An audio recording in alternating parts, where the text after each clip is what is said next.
How to fix Messenger app not working problem on Samsung Galaxy S26. So let's start the video. First of all, go to app library. So just swipe up. Now here, so click on settings app. Now in setting, scroll down and click on apps. Now here, scroll down and search Messenger app.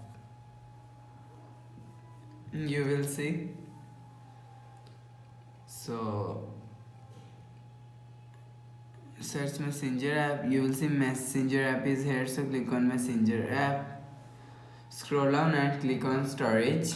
So if you want to fix a Messenger not working problem, so click on clear cache. So after click on clear cache and click on clear data. So after the process, you will see your problem is solved. So after the process, go back to home screen, refresh phone. So that's how you can fix Messenger app not working problem on Samsung Galaxy S26 Ultra. So if you like the video, please subscribe. Thanks for watching.